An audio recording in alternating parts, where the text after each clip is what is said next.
Baiklah, kebaktian kita akan kita mulai.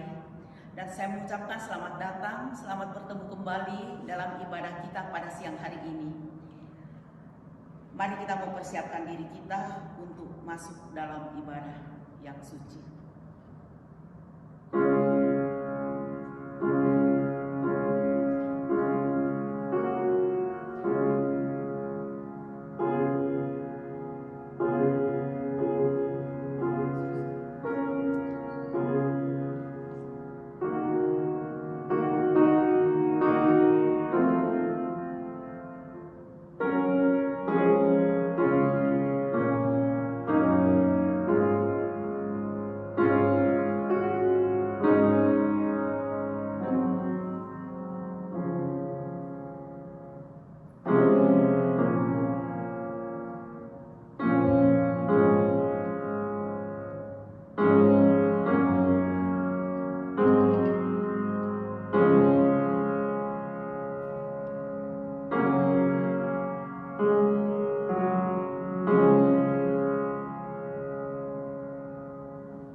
Mazmur 100. Pujilah Allah dalam baitnya. Mazmur untuk korban syukur. Bersorak-soraklah bagi Tuhan, hai seluruh bumi. Beribadahlah kepada Tuhan dengan sukacita. Datanglah ke hadapannya dengan sorak-sorai. Ketahuilah bahwa Tuhanlah Allah. Dialah yang menjadikan kita dan punya dialah kita, umatnya. Dan dengan nyanyian syukur ke dalam pelatarannya dengan puji-pujian, bersyukurlah kepadanya dan pujilah namanya. Sebab Tuhan itu baik, kasih setianya untuk selama-lamanya, dan kesetiaannya tetap turun-temurun. Ibadah hari ini kita alaskan di dalam nama Allah Bapa, Allah Anak, Allah Roh Kudus. Turunlah kiranya damai sejahtera atas kita sekalian. Mari saya sambut saudara-saudara untuk bangkit berdiri, kita menyanyikan lagu pujian nomor 24.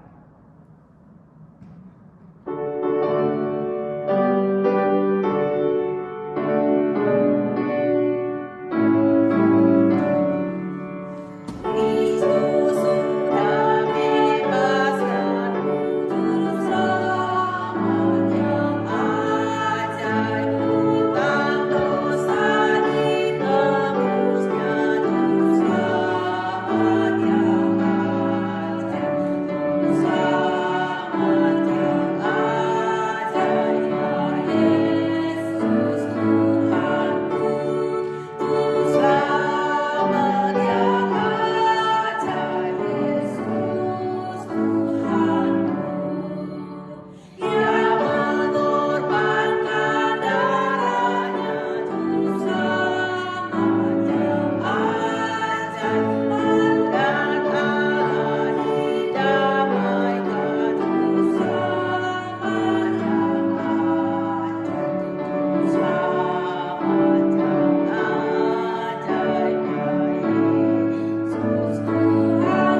Kami mohon Tuhan perlindungan-Mu Tuhan.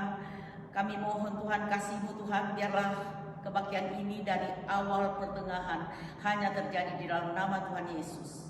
Haleluya. Amin.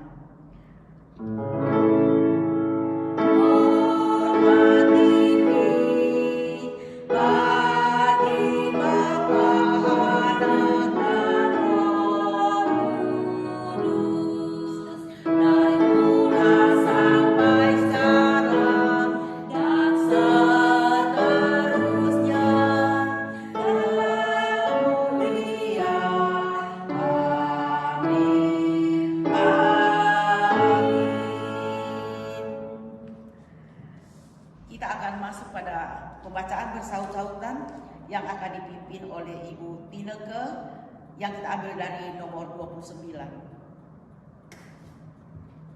Waktu dan tempat kami persilakan.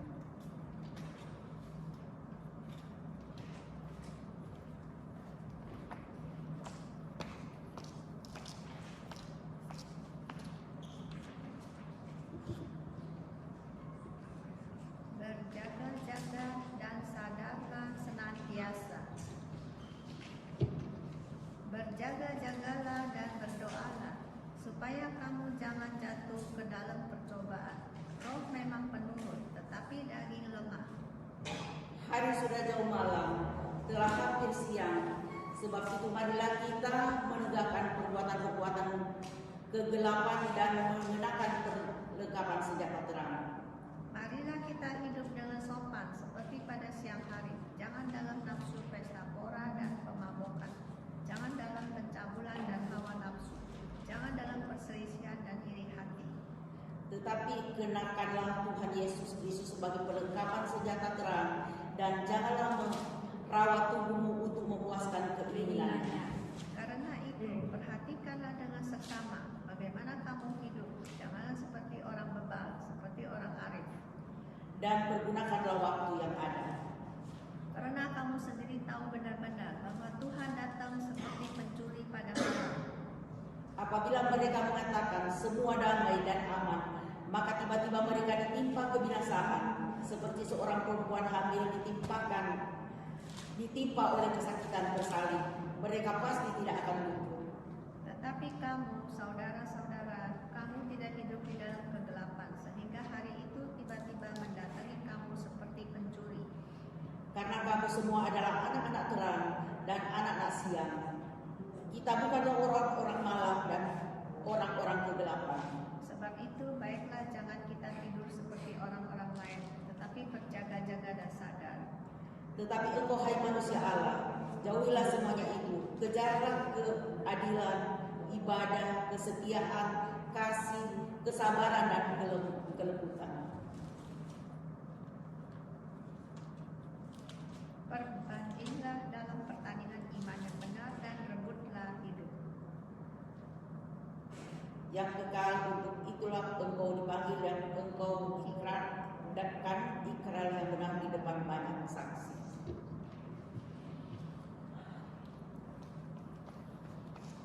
Terima kasih Bu Tineke. Iya.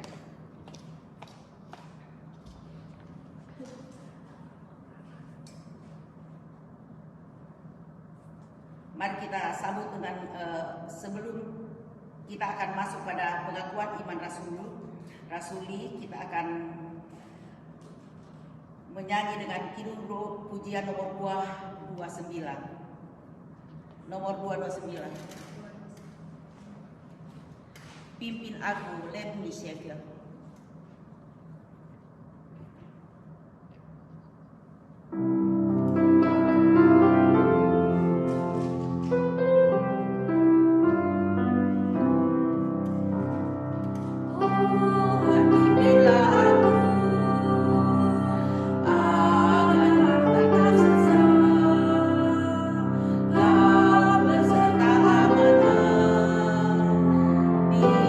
Dalam anugerah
bangkit berdiri, kita akan mengikrarkan pengakuan iman rasuli yang kalau belum hafal kita akan ambil di halaman 692. Halaman 692 ya. Kalau sudah semua, mari kita sama-sama.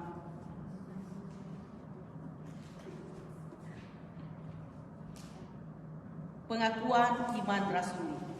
Aku percaya kepada Allah, Bapa yang Maha Kuasa, Khalik langit dan bumi, dan kepada Yesus Kristus, anaknya yang tunggal Tuhan kita, yang dikandung daripada Roh Kudus, lahir dari anak darah Maria, yang menderita sengsara di bawah pemerintahan Pontius Pilatus, disalibkan, mati dan dikuburkan, turun ke dalam kerajaan maut. Pada hari yang ketiga, bangkit pula dari antara orang mati, naik ke surga, duduk di sebelah kanan Allah Bapa yang Maha Kuasa.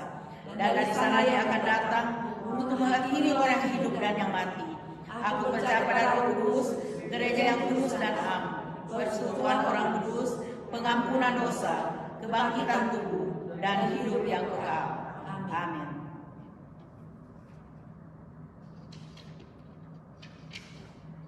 Jemaat tetap berdiri, mari kita bersama-sama untuk menaikkan doa syafaat kita. Mari kita bersatu dalam doa. Tuhan Allah Bapa yang ada dalam surga, tak henti-hentinya kami mengucap syukur kepadamu Tuhan, karena Engkau senantiasa memberi kami masih sampai saat ini Tuhan napas kehidupan. Engkau masih memberi kami kesehatan, kekuatan. Kalau kami ada sampai saat ini Tuhan, itu hanya karena berkat-Mu semata. Tuhan, kami juga menyerahkan akan teman-teman kami yang mungkin dalam perjalanan menuju tempat ini Tuhan, tibakan mereka dengan tidak kurang suatu apa. Yang tidak bisa datang Tuhan karena sakit, Tuhan rawat mereka Tuhan.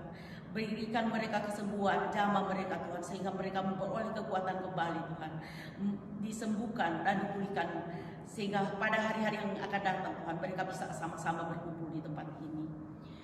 Kami juga menyerahkan akan teman-teman kami yang terhalang karena kekurangan iman dan percaya mereka. Biarlah Tuhan juga Engkau menguatkan mereka. Tuhan hibur mereka Tuhan, sehingga hati yang terluka Engkau sembuhkan. Tuhan tolong Tuhan kami semua. Juga kami yang ada di tempat ini Tuhan, tidak terkecuali Engkau mengetahui segala keberadaan kami. Kami juga Tuhan tolong dipersatukan iman dan percaya kami. Biarlah di antara kami timbul cinta kasih Tuhan, sehingga kami bisa merasakan satu keterikatan, yaitu kami bersaudara satu sama yang lain, dan kami bisa saling memaafkan, kami bisa saling mengasihi. Berikan kami Tuhan hati yang senantiasa mengampuni. Oh Bapa yang dalam surga, kami rindu Tuhan akan dibentuk, kami rindu Tuhan akan pimpinan-Mu, kami rindu Tuhan atas keberadaan-Mu selalu dalam kehidupan kami. Tolong kami Tuhan. Dan juga Tuhan, kami berdoakan misi dan visi dari gereja kami. Kami hanya senantiasa Tuhan menaruh bawah kaki salib yang kudus, karena kami tahu Tuhan, Engkau adalah Tuhan di atas segala Tuhan, Raja di atas segala Raja, yang berkuasa dalam segala rencana manusia. Tuhan, saat ini juga kami berdoakan Bapak Gembala kami, Pak Sumiman Saud, yang sedang ke San Diego. Tuhan, Engkau tahu Tuhan apa yang sedang dia lakukan. Engkau tahu Tuhan apa yang Eden lakukan, tapi Engkau Tuhan mengetahui segala sesuatu. Biarlah Tuhan Engkau mempermudah Tuhan, sehingga mendapat tempat Tuhan untuk tempat tinggal yang layak untuk dia. Dan biarlah pengurusan segala kepindahan ya Tuhan dipermudah. Jauhi mereka dari segala pencobaan, para bahaya dan sakit penyakit. Tuhan tolong juga Tuhan akan Pak Saud Tuhan, dalam rencana dia Tuhan, apa yang dia akan lakukan sampai dia tibakan ke tempat ini kembali Tuhan, dengan tidak kurang satu apa. Oh Bapa yang dalam surga, kami juga berdoa untuk firman yang sebentar lagi akan dibawakan oleh Ibu Susan.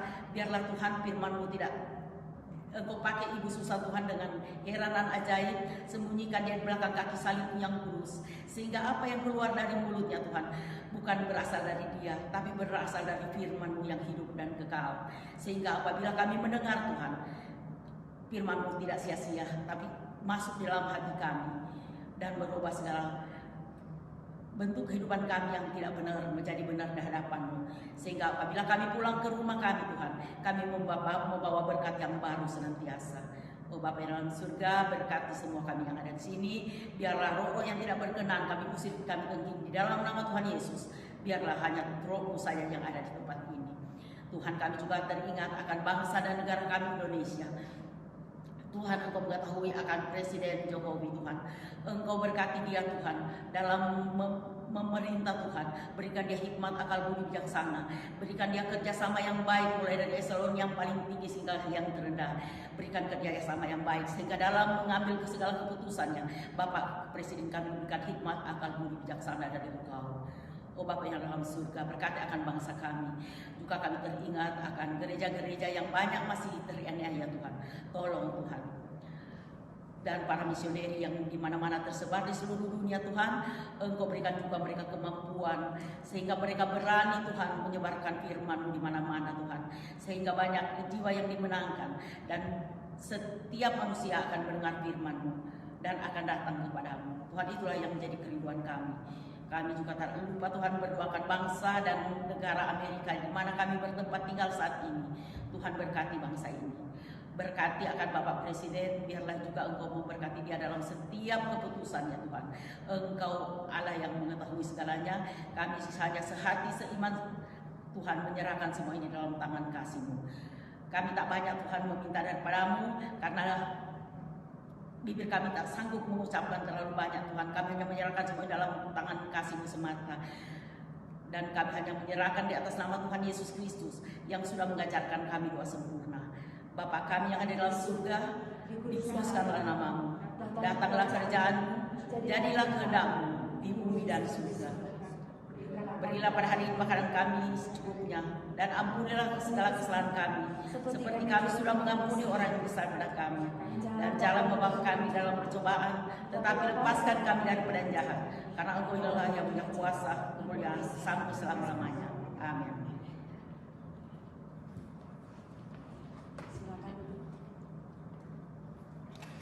Kita akan masuk dalam, jemaat silakan duduk, dan kita akan masuk dalam pujian nomor 335.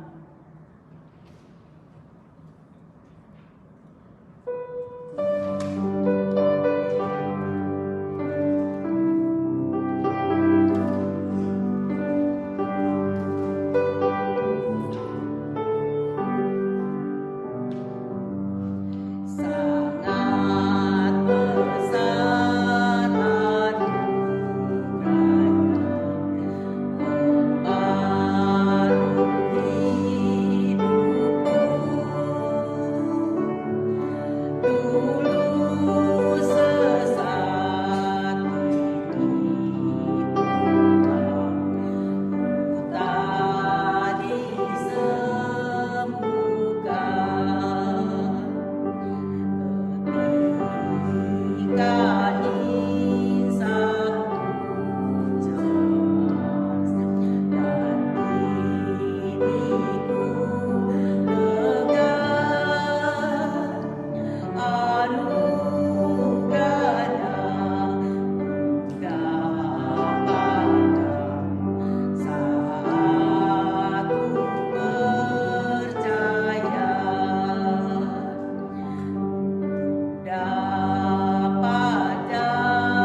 Tuhan, kita satukan hati kita sejenak, kita rendahkan hati kita di hadapan Tuhan, kita meminta sabda daripada Tuhan, kita berdoa.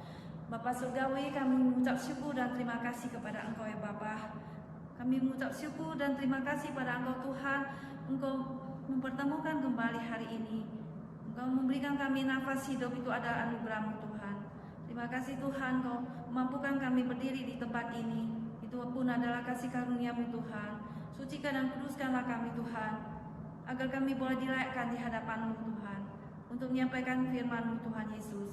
Dan juga kami semua Tuhan, biarlah Tuhan kuduskan kami Tuhan, sucikan kami semua, agar kami juga mau bisa diisi dengan firman-Mu Tuhan, sehingga firman-Mu boleh lumer dalam hidup kami Tuhan, boleh terpancar dalam kehidupan kami sehari-hari Tuhan Yesus. Tuhan, dengarlah doa kami Bapa, biar Roh Kudus berada di tengah-tengah ruangan kebaktian ini, dan hanya nama Tuhan Yesus ditinggikan di tengah-tengah kami Tuhan. Dan di dalam nama Tuhan Yesus kami tengking segala anasir jahat untuk keluar daripada ruangan ini. Ini nama Tuhan saja ditinggikan. Dalam nama Tuhan Yesus kami berdoa. Amin. Mari kita membuka Alkitab kita di dalam kitab Efesus pasalnya yang ke-5. Efesus pasal ke-5 ayat yang ke-18, ayat 18 sampai ayat 21. Efesus pasal 5 ayat 18 sampai ayat yang ke-21. Mari kita setelah dapat kita baca bersama-sama. Efesus 5 ayat yang ke-18 sampai 21. 1, 2, 3. Dan janganlah kamu mabuk oleh anggur, karena anggur menimbulkan hawa nafsu, tetapi hendaklah kamu penuh dengan Roh, dan berkata-katalah seorang kepada yang lain dalam mazmur, kidung puji-pujian dan nyanyian rohani. Bernyanyi dan bersuara bagi Tuhan dengan segenap hati. Ucaplah syukur senantiasa atas segala sesuatu dalam nama Tuhan kita Yesus Kristus kepada Allah dan Bapa kita, dan rendahkanlah dirimu seorang kepada yang lain di dalam takut akan Kristus. Saudara, ini adalah judul hari ini adalah cara hidup orang Kristen.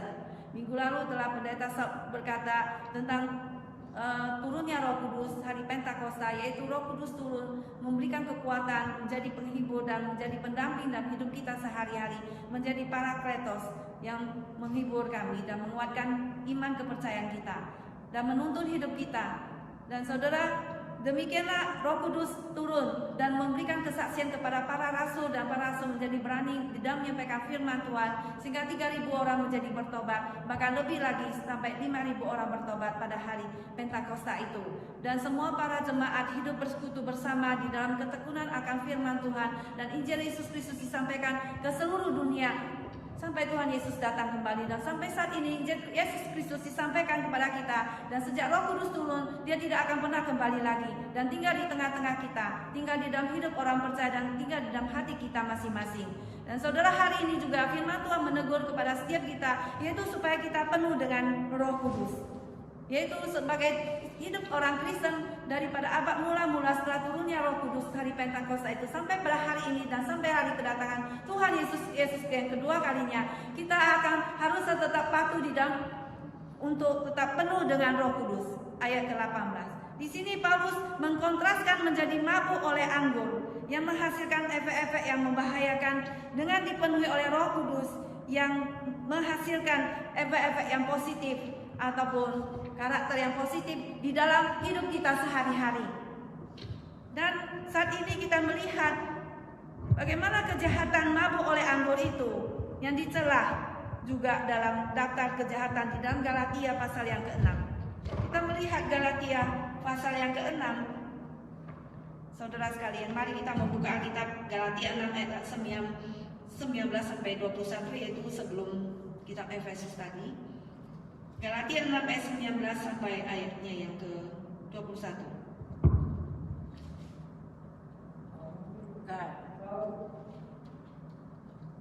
Oh, tidak ada ya? Minta maaf. Ya, kita melihat Galatia pasal 5 ayatnya yang ke-19. Bukan pasal 6 ya, sorry. Galatia 5 ayatnya yang ke-19. 1, 2, 3. Perbuatan daging telah nyata, yaitu percabulan, kecemaran, hawa nafsu, penyembahan berhala, sihir, perseteruan, perselisihan, iri hati, amarah, kepentingan diri sendiri, perciraan, roh pemecah, kedengkian, kemabukan, pesta pora, dan sebagainya. Terhadap semuanya itu, kuperingatkan kamu seperti yang telah kulakukan dahulu, bahwa barang siapa melakukan hal-hal yang demikian, ia tidak akan mendapat bagian dalam kerajaan Allah. Demikianlah sifat yang ditimbulkan oleh kedagingan hawa nafsu itu, oleh mabuk, di mana pikiran yang telah dikacaukan oleh anggur kemabukan itu, sehingga orang tidak bisa berpikir waras lagi. Demikian, tapi kita disuruh supaya dipenuhi oleh Roh Kudus. Nah, siapakah itu Roh Kudus? Roh Kudus itu adalah Allah. Dia adalah oknum ketiga daripada Allah Tritunggal, anggota daripada Trinitas, dan mempunyai keinginan dan personality yang berbeda. Roh Kudus juga mempunyai tujuan dan pekerjaan spesial yang ingin Dia kerjakan di dalam hidup kita secara pribadi dan hidup kita masing-masing. Sebelum kita menjadi seorang Kristen, maka Roh Kudus itu meyakinkan kita dan mengisapkan kita akan dosa kita dan menarik kita kepada Kristus, sehingga Roh Kudus mensadarkan kita apa yang kita perbuat itu adalah salah, ya, melalui firman Tuhan, sehingga menyadarkan kita, sehingga oh, saya itu bersalah, oh, saya ini bersalah, saya harus berubah, saya harus bertobat, saya harus sesuai dengan firman Tuhan, dan mengisapkan kita akan dosa, kebenaran, dan penghakiman, ya, yang kita sudah pernah jelaskan. Dan demikian juga dan selalu kita, pada waktu kita percaya kepada Kristus, Roh Kudus itu memeteraikan kita di dalam hati kita bahwa kita itu adalah anak-anak Allah. Roh Kudus itu masuk di dalam hati kita dan memeteraikan kita menjadi milik Kristus, ya. Kita melihat Efesus pasalnya yang ke-1, ya.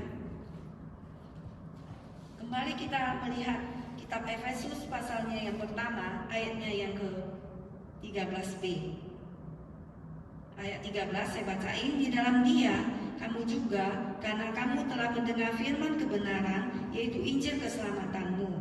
Di dalam Dia kamu juga, ketika kamu percaya, dimeteraikan dengan Roh Kudus yang dijanjikannya itu. Jadi, dan Roh Kudus itu adalah jaminan bagi kita sampai kita memperoleh seluruhnya, yaitu penebusan yang menjadikan kita milik Allah untuk memuji kemuliaannya. Roh Kudus memeteraikan kita bahwa kita adalah milik Kristus, ya, sampai kita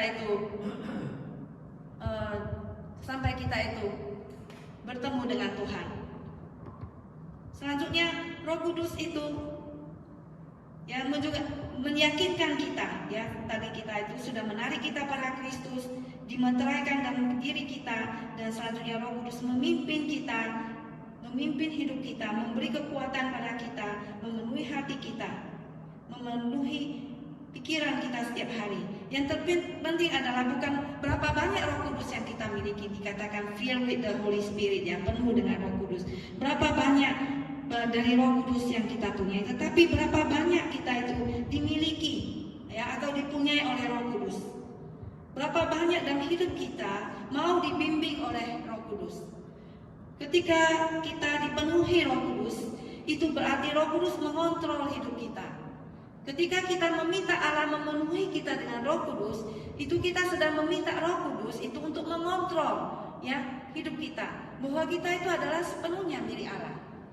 Ya, jikalau hidup kita itu diserahkan sepenuhnya pada Tuhan dan dipenuhi oleh Roh Kudus, kita itu adalah mengatakan kita itu adalah milik Tuhan dan kita mau dipakai oleh Tuhan.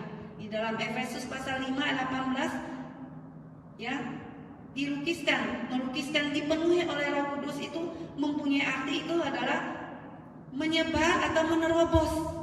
Jadi Roh Kudus itu memenuhi kita, menerobos dalam hidup kita, dan kita perlu taat sepenuhnya kepada pimpinan Roh Kudus dan kuasanya, yang akan membiarkan segala aspek kehidupan kita itu dipimpin oleh Roh Kudus. Yang artinya apa? Roh Kudus itu menggerakkan hati kita, memberitahu kita apa yang harus kita lakukan, ya. Contohnya ya, pada waktu kita dipimpin Roh Kudus, Tuhan mengatakan jangan lakukan itu ya, mengingatkan kita akan firman Tuhan. Pada waktu kita melakukan sesuatu, Roh Kudus mengatakan jangan kamu pergi ke tempat itu, jangan kamu berpikir demikian, jangan kamu lakukan, jangan kamu berkata seperti itu. Tuh Roh Kudus mengingatkan kita, mengisahkan kita, sehingga hidup kita dipimpin oleh Roh Kudus. Ya, seperti seorang pilot, kapten pilot itu suatu saat dia pergi, dia menaikkan, dia sedang angkasa pergi ke Palu itu waktu itu, dan pada waktu mendaratkan pesawatnya, dia sudah mendarat, ada Roh Kudus berbicara pada dia, cepat-cepat kamu harus sudah take off karena mungkin ada suatu kecelakaan akan terjadi. Dan benar, dia cepat-cepat menyuruh semua orang masuk ke dalam pesawat, dan dia kemudian landas, ya tinggal landas, dan kemudian landasan itu kemudian sudah goncang dan sudah gempa bumi, ya sudah terbelah dan orang sudah meninggal dunia. Demikianlah pada waktu Roh Kudus itu memimpin hidup kita, dan maka Paulus mengatakan hendaklah kamu dipenuhi oleh Roh Kudus, janganlah kamu mabuk oleh anggur. Dan demikianlah Roh Kudus memimpin hidup kita. Seperti hari Minggu ya, kita datang kebaktian, maka Roh Kudus akan mengisahkan, oh ini adalah harinya Tuhan, mari kita ke gereja yuk. Tetapi ada suatu suara lagi mengatakan, gak usah pergi lah, ini harinya mendung ya, ini hari sudah hujan, gak usah pergi, kita tidur aja di rumah. Demikianlah itu suara lain mengatakan. Nah, kita mendengar yang mana? Kalau kita mendengarkan suara Roh Kudus, kita dipimpin oleh kehendak oleh Roh Kudus ya, akan kebenaran firman Tuhan. Nah, atau lagi ada suara mengatakan, ada orang sakit, kita pergi besuk dia yuk, kita pergi lihat sekarang ini, mampir kita ke rumahnya. Tetapi juga ada suara lain mengatakan, aduh nggak usah lah, hari lain aja ya, nanti lain waktu kita pergi. Tapi akhirnya pada waktu kita nggak pergi, orangnya sudah meninggal dunia. Ya, demikianlah yang terjadi ya. Pada waktu kita itu dipimpin oleh Roh Kudus, kita harus mendengar peka terhadap suara Tuhan, peka mendengar apa yang bisikkan di dalam telinga kita. Nah, apa yang terjadi di dalam hidup kita. Nah, Roh Kudus itu memimpin hidup kita ke dalam seluruh kebenaran, ya, melalui di dalam hidup kita orang percaya, menegur kita ya, menghimbau kita, nah, mengingatkan kita semua. Maka Roma 8 ayat 9 mengatakan, tapi kamu tidak hidup lagi dalam daging, melainkan dalam roh. Jika memang Roh Allah diam di dalam kamu, tetapi jika orang tidak memiliki Roh Kristus, ia bukan milik Kristus. Jadi baiklah kita itu dipimpin oleh Roh Kudus sejak kita percaya pada Tuhan Yesus. Jangan kita dipimpin oleh nafsu kedagingan kita, ya, hawa nafsu kita, ya, pikiran kita yang dikuasai oleh dosa, tapi kita mau dipimpin oleh Roh Kudus. Di mana ada Roh Allah, di situ ada kemerdekaan. Ya, di mana ada Roh Allah, di situ ada kemerdekaan. Itulah yang membuat kita menjadi menjadi sadar ya, sadar pikiran kita, karena Roh Kudus memimpin kita ke dalam seluruh kebenaran. Bukan kita menjadi menjadi tidak sadarkan diri, tetapi Roh Kudus memimpin kita pada suatu kecerdasan penuh dengan Roh Kudus, bukan seseorang yang menjadi tidak sadar, tetapi seseorang yang sadar ya, bukan mabuk oleh anggur. Demikianlah, baiklah saudara-saudara sekalian, kita mau mendengarkan suara Tuhan, mendengar bisikan daripada Roh Kudus dalam hidup kita, seperti Nabi Elia. Pada waktu itu dia masuk ke dalam cave itu ya, suatu cave itu dan dia masuk ke dalam suatu lubang itu, cave itu ya. Terus dia bilang, Tuhan, aku mau mati aja lah ya Tuhan, soalnya itu nabi-nabi palsu semua sudah mau mulai aku, mau membunuh aku. Itu istrinya Raja Ahab, yaitu siapa? Isabel, mau membunuh aku. Dia ketakutan lari jauh-jauh ya ke padang belantara. Dan pada waktu dia depresi ya, dia stres, putus asa, mau bunuh diri. Pada waktu itu Tuhan ya berbisik kepada dia melalui suatu angin yang sepoi-sepoi ya. Dilihat ada gempa bumi, tapi tidak ada Tuhan, nggak ada suara Tuhan di situ. Terus ada suara apa lagi? Ada api atau apa di situ? Nggak ada Tuhan di situ. Tapi ya, kemudian ada bunyi daripada angin yang sepoi-sepoi, yang suaranya kecil ya. Jadi Roh Kudus membisikkan dengan suara yang lembut, yang kecil, dan dengan yang still itu, yang nggak ribut itu, yang berbisik pada kita. Disitulah Tuhan berbicara. Kamu sedang ngapain ya, Elia? Aku sedang giat-giatnya bekerja bagi Tuhan, tapi aku mau dibunuh ya. Tapi Tuhan berkata, aku masih menyisikan apalagi nabi yang belum pernah mencium Baal itu ya. Aku masih menyisikan kepadamu untuk membantu kamu dalam pelayanan. Maka kamu jangan takut ya. Tapi kemudian apa? Dikasih makan ya. Tuhan kasih dia makan roti, makan apa, minum ya. Lalu setelah makan dia jadi apa? Jadi tidak stres lagi ya. Dia bisa jalan ke Gunung Horeb 40 hari 40 malam. Nah, itulah Tuhan dikasih kita, kadang kita stres ya, nggak dikasih firman Tuhan, kan kasih makanan supaya kita apa? Fresh lagi. Demikianlah saudara sekalian, mari kita mau dipenuhi oleh Roh Kudus, yang mau dibimbing oleh Roh Kudus di dalam seluruh kebenaran firman Tuhan, mengingatkan kita akan firman Tuhan. Ya, firman Tuhan selalu berbicara pada kita, pada waktu kita cuci baju, pada waktu laundry dan sebagainya, bertemu dengan orang. Demikianlah saudara, maukah kita dipenuhi oleh Roh Kudus? Mau? Ya, kita mau ya dipenuhi Roh Kudus sehingga kita mau mendengarkan suara daripada Tuhan. Yang kedua ayat 19, yaitu berkata-kata seorang kepada yang lain dalam mazmur, kidung puji-pujian dan nyanyian rohani. Bernyanyilah dan bermazmurlah, bersoraklah bagi Tuhan dengan segenap hati. Nah, hal ini juga terdapat dalam Kolose 3 ayat 16 ya. Paulus menulis ya. Kolose 3:16, kalau saudara ada buku Alkitab boleh dibuka sendiri ya. Kolose 3:16, hendaklah apa? Perkataan Kristus diam dengan segala kekayaannya di antara kamu, sehingga kamu dengan segala hikmat mengajar dan menegur seorang akan yang lain, dan sambil menyanyikan mazmur dan puji-pujian dan nyanyian rohani, kamu mengucap syukur kepada Allah di dalam Tuhan. Ya, urutan dalam ayat ini adalah apa? Mazmur di dalam perjanjian lama ya. Kalau kita suka baca mazmur itu menghibur kita ya. Kita ada satu orang pendeta yaitu Billy Graham, dia baca mazmur satu hari 5 pasal setiap hari. Terus kitab Amsal berapa pasal begitu. Terus perjanjian baru berapa. Nah, demikian kita itu menyanyi mazmur ya, perjanjian lama. Nyanyian pujian. Yang kedua itu apa? Nyanyian pujian ya. Kidung puji-pujian ya, yaitu yang terdapat di apa? Ini kidung puji-pujian Kristen ini ya. Nah, kita nyanyi ya di setiap hari ini, memuji Tuhan pada waktu kita apa itu stres ya, pada waktu kita cuci baju, pada waktu kita masak-masak ya, kita puji-puji ya pada Tuhan ya, kidung puji-pujian dan nyanyian rohani ya. Pujian Kristen yang dipakai di dalam ibadah gereja purba dan nyanyian-nyanyian para peserta ibadah surgawi ya. Demikianlah kita menyanyi puji-pujian kepada Tuhan. Mengapa? Karena puji-pujian itu bisa menolong kita ya, untuk menghibur kita, menguatkan kita untuk ikut di dalam Tuhan. Puji-pujian itu menolong kita, menguatkan iman kita untuk ikut Tuhan, sehingga kita itu tidak tersesat. Tapi kalau kita memuji Tuhan, maka kita akan apa? Kita akan happy ya, kita akan gembira memuji Tuhan. Karena kita sendirian, kita kesepian, kita memuji Tuhan. Demikian kita melihat di dalam Wahyu ya. Mari kita buka kitab kita, Wahyu pasal 5 ayat yang ke-9.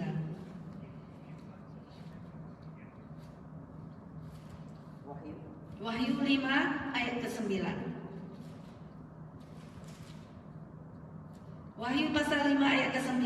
Mari kita baca bersama-sama supaya kita orang-orang Kristen, kita juga tahu bahwa kita harus memuji Tuhan ya. Selain kita dipenuhi oleh Roh Kudus, kita juga perlu selalu memuji Tuhan satu dengan lain. Mari kita lihat ayat 9 pasal 5. 1, 2, 3.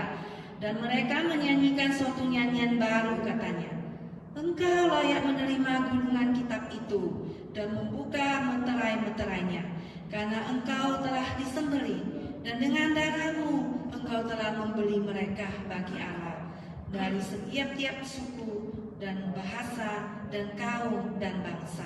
Dan engkau telah membuat mereka menjadi suatu kerajaan dan menjadi imam-imam bagi Allah kita, dan mereka akan memerintah sebagai raja di bumi. Dan itulah di surga mereka semua memuji ya memuji Tuhan Yesus. Kemudian kita melihat lagi pasal 14 Wahyu ayat ketiga. Wahyu 14 ayat ketiga. Kita buka Alkitab lagi, Wahyu pasal 14 ayat 3, baca sama-sama. 1, 2 ya. Mereka menyanyikan suatu nyanyian baru di hadapan tahta dan di depan keempat makhluk dan tua-tua itu.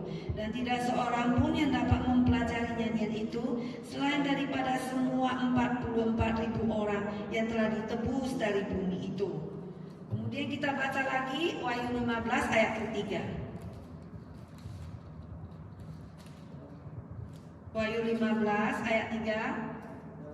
1, 2, 3. Dan mereka menyanyikan nyanyian Musa hamba Allah dan nyanyian anak domba bunyinya.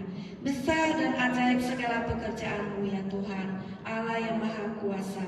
Adil dan besar segala jalan-Mu, ya Raja segala raja. Adil dan benar segala jalan-Mu, ya Raja segala raja.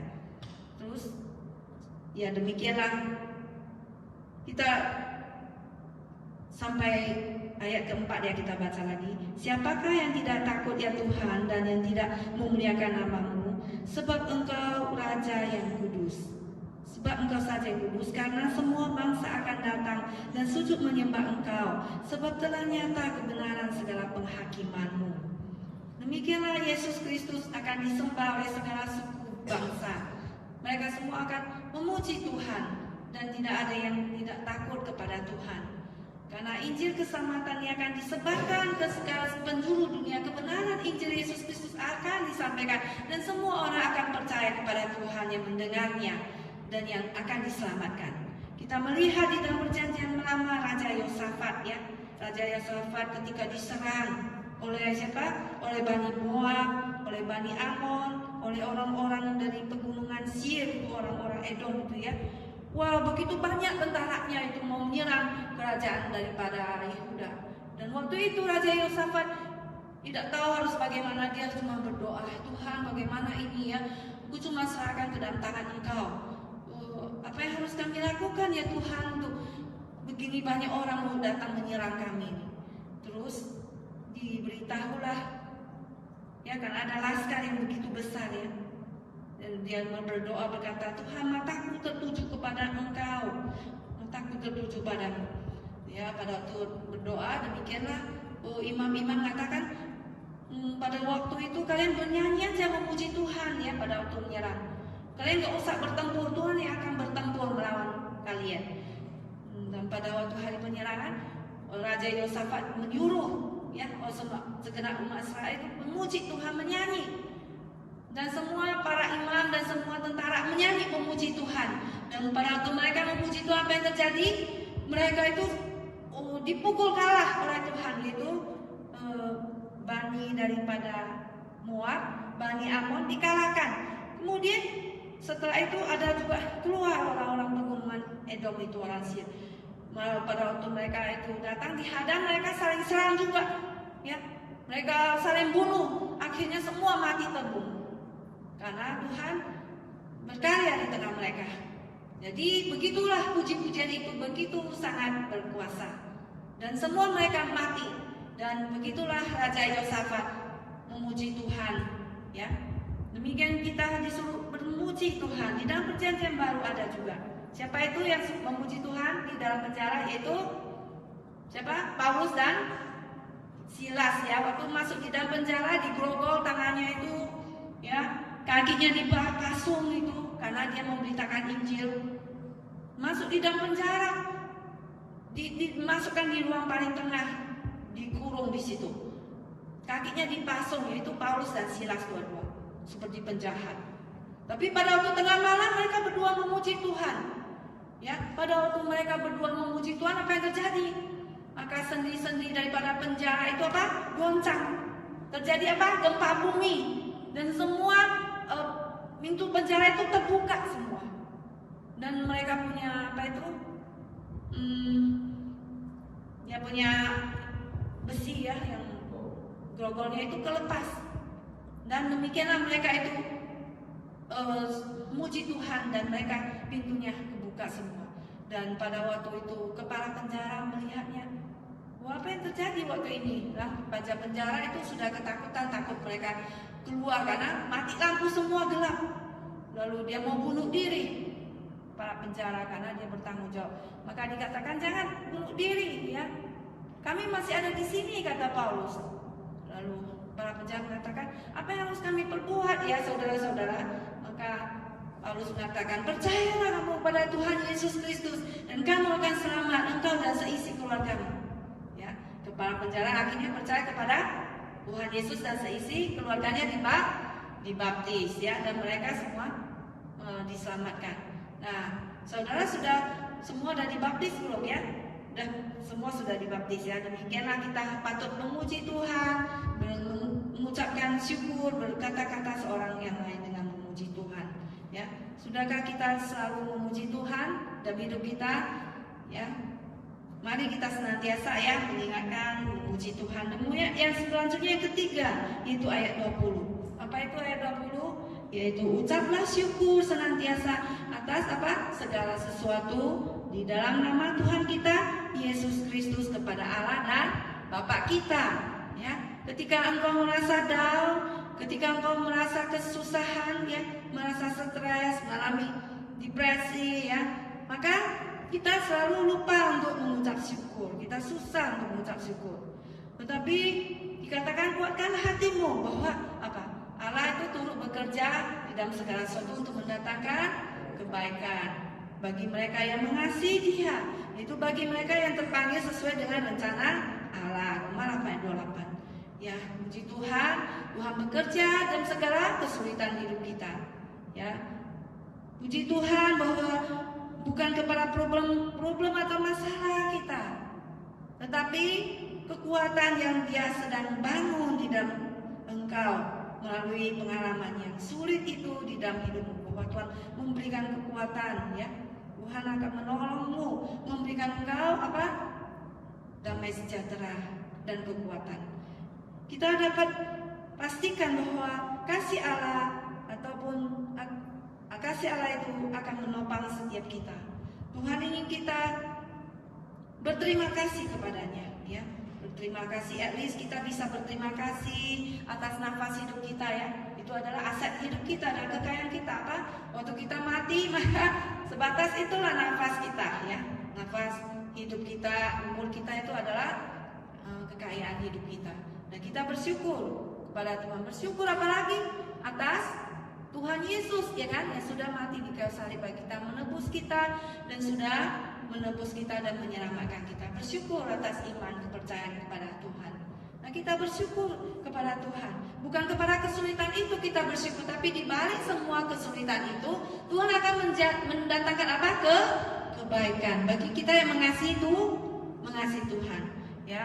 Saudara, maka kita sudah berterima kasih pada Tuhan. Seperti ada 10 orang itu, ya, suatu hari datang pada Tuhan Yesus sakit kusta. Maka ada 10 orang itu disembuhkan sakit kustanya oleh Tuhan Yesus, ya. Aku najis sakit kusta, jangan dekat-dekat, bau, ya.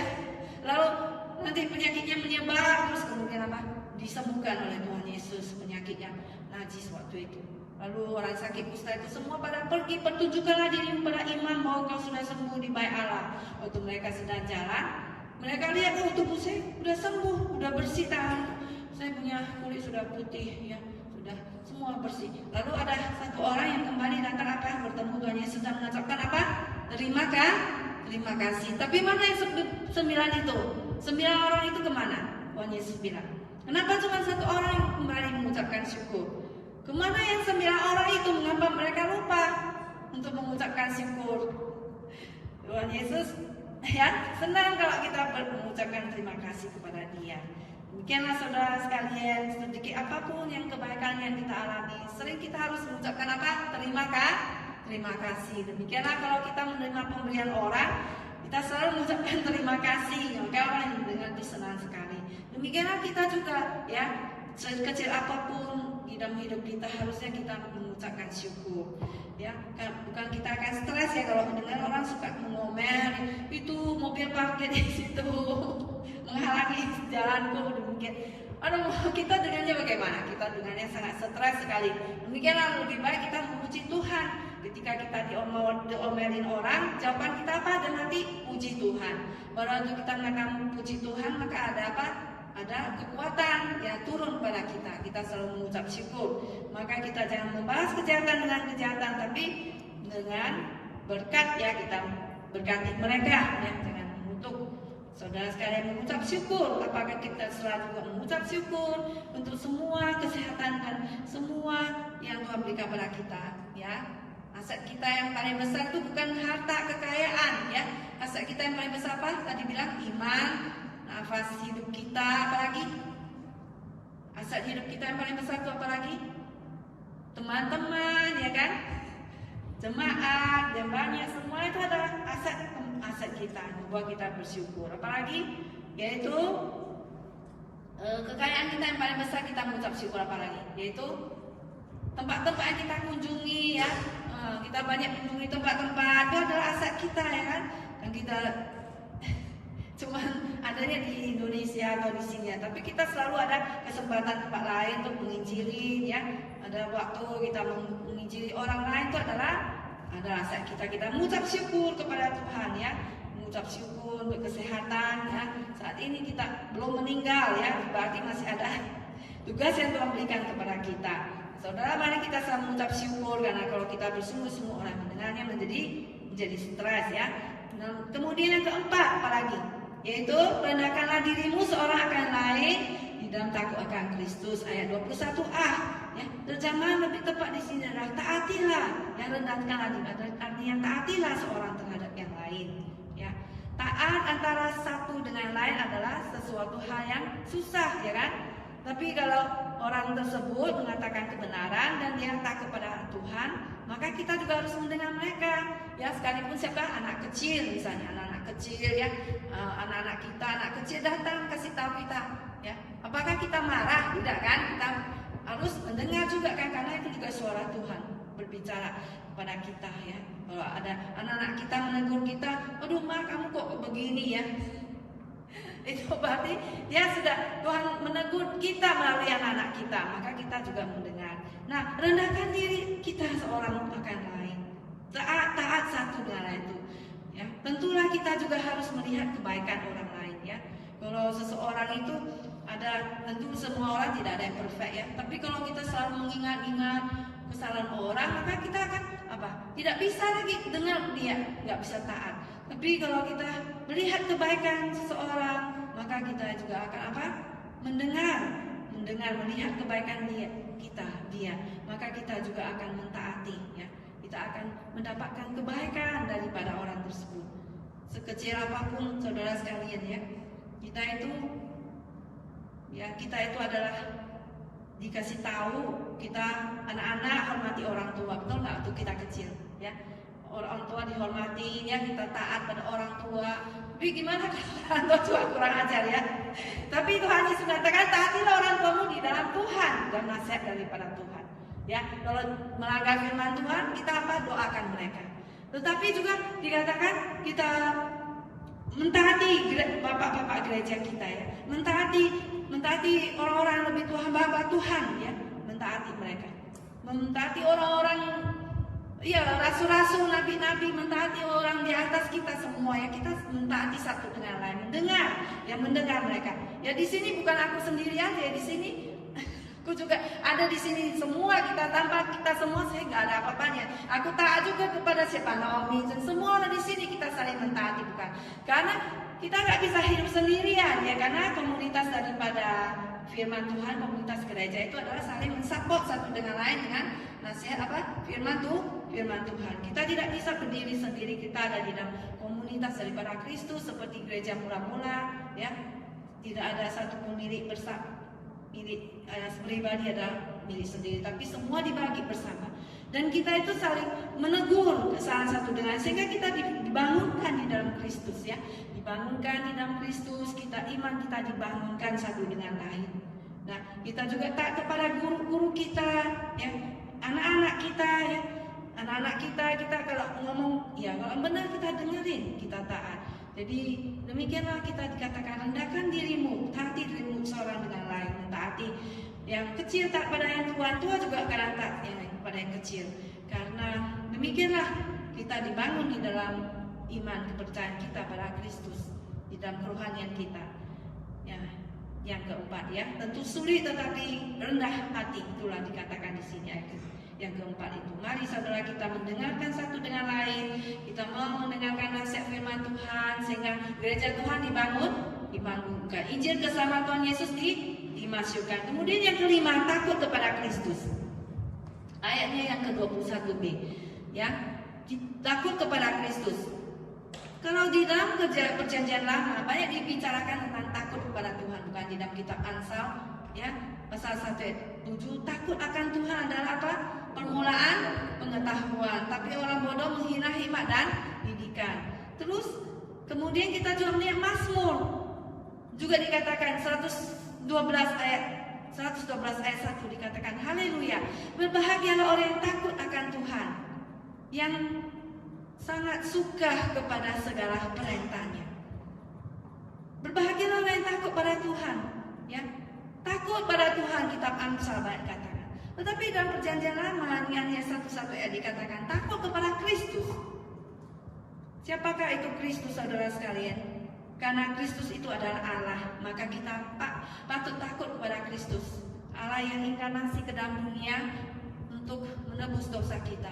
Patutlah kita takut, menghormati Dia dengan terjemahan lain, reference ya, yaitu menghormati Tuhan Yesus itu, menghormati Tuhan, yaitu menghormati Allah yang telah menjelma menjadi manusia itu, Yesus Kristus itu, yang sudah mati di kayu salib bagi kita, yang lahir di kandang domba, yang mengalirkan darahnya untuk menebus dosa-dosa kita, dan juga bangkit pada hari ketiga, dan kemudian Dia duduk di sebelah, naik ke surga di sebelah kanan Allah, dan kemudian Dia akan datang kembali untuk menjadi apa? Penghakim ya, hakim untuk menghakim orang yang hidup dan yang mati. Mari kita melihat 2 Timotius 4 ayat 1.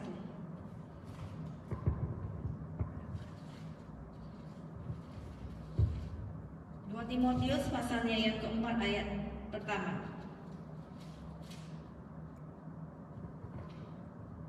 2 Timotius ayat 1, mari kita baca 1-2 ya.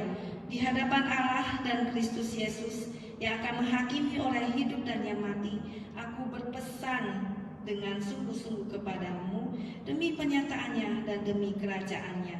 Jadi Yesus Kristus itu akan datang menghakimi orang hidup dan mati seperti pengakuan iman rasuli kita. Kisah 1 ayat 11b dikatakan di sini, dan Dia berkata kepada mereka, hai orang-orang Galilea, mengapakah kamu berdiri melihat ke langit? Yesus ini yang bangkit ke surga, yang terangkat ke surga meninggalkan kamu, akan datang kembali dengan cara yang sama seperti kamu melihat Dia naik ke surga. Demikianlah sama seperti kita melihat kepada Bapak kita yang di rumah kita, yang di dalam yang dunia ini, yang mengasuh kita ya. Kita juga menghormati ayah kita, bukan menghormati orang tua kita. Kita takut kepada Bapak kita, bukan. Mana berani kita main-main ya di hadapan orang tua kita dengan sembarangan ya, tidak menghormati orang tua. Ya, apalagi juga dengan Bapak kita di surga, Tuhan Yesus itu. Ya, menghormati Tuhan Yesus itu. Karena apa? Karena Dia akan datang jadi hakim dunia ini, untuk menghakimi seluruh dunia ini sampai sejarah ini selesai. Ya, Yesus Kristus akan menjadi hakim yang adil, maka kita akan takut kepada Dia. Sampai sekarang ada kesempatan kita itu berbuat kebaikan, mari kita berbuat baik. Kalau ada kesempatan lain, mari kita cepat melayani, karena akan tiba saatnya kita sudah tidak ada lagi diberi kesempatan untuk bertobat, tidak ada lagi diberi kesempatan untuk melarikan diri, tidak ada lagi diberi kesempatan untuk naik banding. Kenapa? Karena Tuhan Yesus sudah datang waktu itu, sudah datang kedua kali Tuhan Yesus turun dari surga. Ya, gak ada saatnya lagi kita untuk diberi kesempatan untuk bertobat. Dan mari saudara sekalian, sebelum harinya tiba, kita dengan takut dan gentar menghormati Tuhan Yesus. Seperti kita melihat polisi ya, di jalan highway, polisi datang, maka kita yang drive itu yang kecepatan tinggi, cepat-cepat kita turunkan kecepatannya karena takut kepada polisi yang melihat kita. Demikianlah kita melihat Tuhan Yesus yang melihat kita di surga. Kita juga takut kepada Tuhan. sehingga kita tidak berani untuk berbuat dosa, karena Tuhan sedang melihat kita. Demikian kita melihat 1 Petrus 1 ayat 18 sampai 19. Mari kita melihat ayat Alkitab kita 1 Petrus pasal 1 ayat 18 sampai 19. 1 Petrus 1 ayat 18 sampai 19. Kita melihatnya bersama-sama. 1 Petrus 1 ayat 18 19. 1 2 3. Sebab kamu tahu bahwa kamu telah ditebus dari cara hidupmu yang sia-sia, yang kamu warisi dari nenek moyangmu itu, bukan dengan barang yang fana, bukan pula dengan perak atau emas, melainkan dengan darah yang mahal, yaitu darah Kristus yang sama seperti darah anak domba, yang tidak bernoda dan tidak bercacat. Nah, inilah Yesus yang telah menebus kita dengan darahnya, membayar kita dengan darahnya yang mahal, ya, dengan nyawanya, bukan dengan emas atau perak, tapi dengan darah Yesus sendiri, sehingga kita menghormati Tuhan Yesus. Kita tidak berani sembarangan, ya, kita tidak berani sembarangan. Mari kita melihat lagi ayat Alkitab kita di dalam Perjanjian Lama yang menubuatkan tentang Tuhan Yesus sendiri, ya. Perjanjian Lama yaitu ada di dalam Mazmur pasal yang kedua.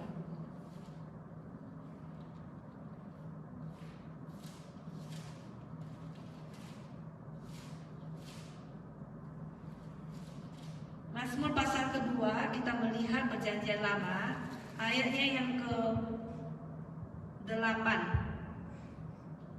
Sudah dapat? 1, 2, 3. Mintalah kepadaku, maka bangsa-bangsa akan kuberikan kepadamu, menjadi milik pusakamu, dan ujung bumi menjadi kepunyaanmu. Engkau akan meremukkan mereka dengan gada besi, memecahkan mereka seperti tembikar tukang periuk. Oleh sebab itu, hai raja-raja, bertindaklah bijaksana, terimalah pengajaran, hai para hakim dunia. Beribadahlah kepada Tuhan dengan takut, dan ciumlah kakinya dengan gemetar, supaya ia jangan murka dan kamu binasa di jalan. Sebab mudah sekali murkanya menyala. Berbahagialah semua orang yang berlindung padanya. Ini berbicara tentang Tuhan Yesus, yang kita kembali melihat di dalam Wahyu pasal yang kedua. Ini Tuhan Yesus sendiri, ya. Wahyu pasal yang kedua, kita kembali melihat Wahyu pasal yang kedua, ayatnya yang ke-26. Wahyu pasal kedua, ayatnya yang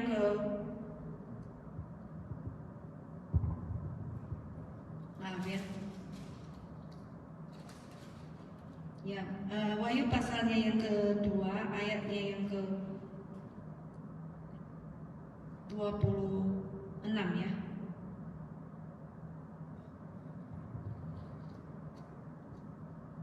Satu, dua, tiga. Tetapi apa yang ada padamu, peganglah itu sampai aku datang.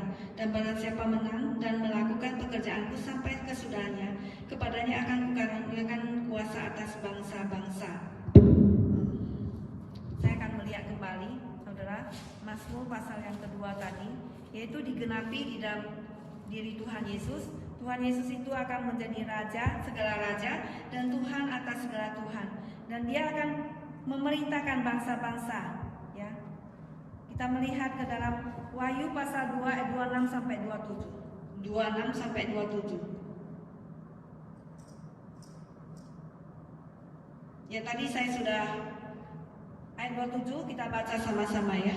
Dan ia akan memerintah mereka dengan tongkat besi. Mereka akan diremukkan seperti tembikar tukang periuk, sama seperti yang kuterima dari Bapakku. Demikianlah Yesus Kristus itu akan memerintah mereka dengan tongkat besi, dan akan meremukkan mereka seperti tembikar tukang periuk. Demikianlah Yesus itu, ya. Dia adalah raja segala raja, akan memerintah umatnya dengan tongkat besi. Pada waktu dia datang kembali, ya, maka kita beribadahlah kepada Tuhan dengan takut. Ciumlah anaknya Tuhan Yesus dengan takut. Karena apa? Mudah sekali murkanya menyala, ya. Karena meskipun Tuhan Yesus mengampuni dosa kita, tetapi Tuhan juga akan menghakimi kita kalau kita berbuat dosa, karena mudah sekali murkanya menyala.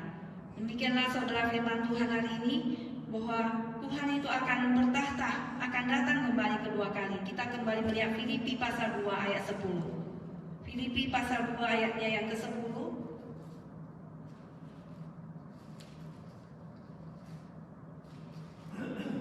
Filipi 2 ayat 10. Kita baca bersama-sama sekali lagi, 1, 2, 3. Supaya dalam nama Yesus bertekuk lutut segala yang ada di langit dan yang ada di atas bumi dan yang ada di bawah bumi, dan segala lidah mengakui Yesus Kristus adalah Tuhan bagi kemuliaan Allah Bapa. Yesus Kristus adalah Tuhan, Dia adalah Raja segala raja. Semua orang akan berlutut di hadapannya, bersembah, bertekuk lutut. Dan inilah teladan kita, menghormati Yesus, mengikuti teladannya, tunduk kepada ketuhanan Kristus dalam hati kita, di dalam pekerjaan kita, ya, di dalam kehidupan kita sehari-hari, di dalam pikiran kita, Yesus adalah Tuhan.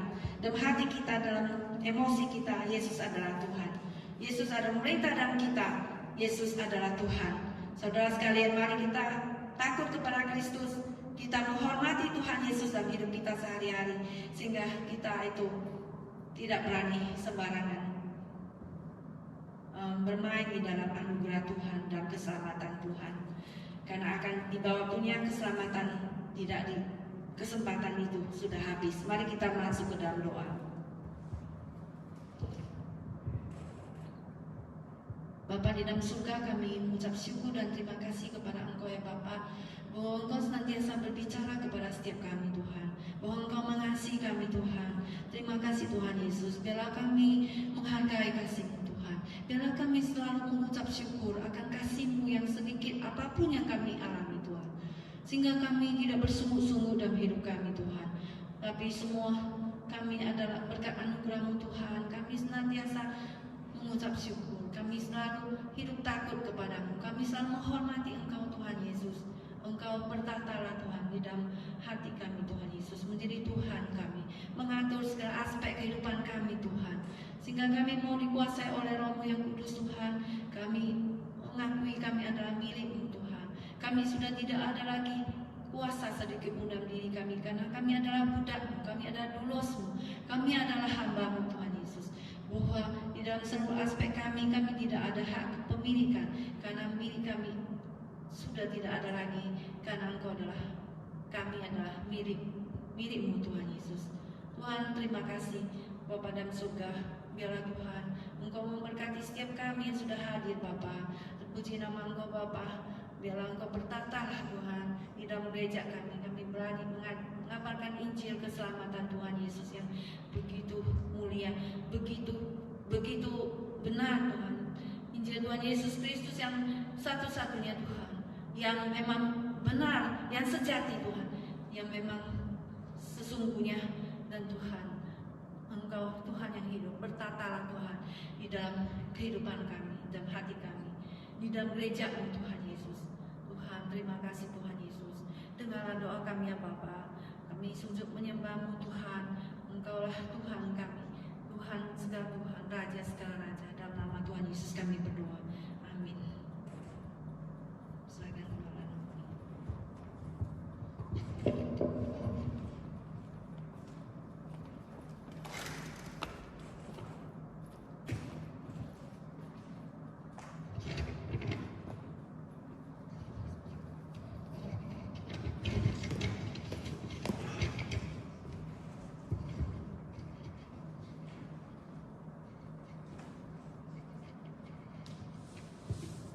Kalau tadi kita sudah mendengar firman Tuhan, kini tiba saatnya untuk kita memberi persembahan.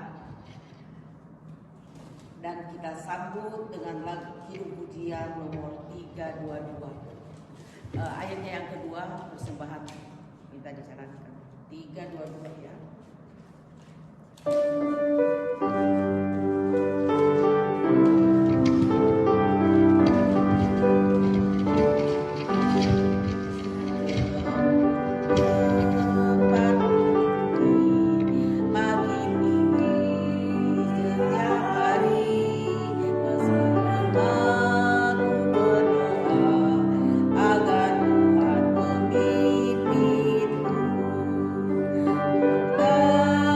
Agar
Doa persembahan saya minta kesediaan dari Saudara Teddy membawa kita dalam doa persembahan.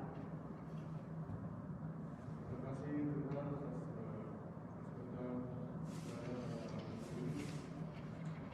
atas satu yang telah mengumpulkan bagian dari kehidupan kita bersama. Biarlah mereka memberikan dan mengumpulkan jika kita lakukan semua dan bertemu ini, biarlah ada dalam Tuhan Yesus yang Silakan Ibu. Kita akan menutup kebaktian kita semua dan Saudara sekalian, mari kita semua akan bangkit berdiri. Kita akan menyanyikan lagu doksologi disertai doa berkat dan amin song.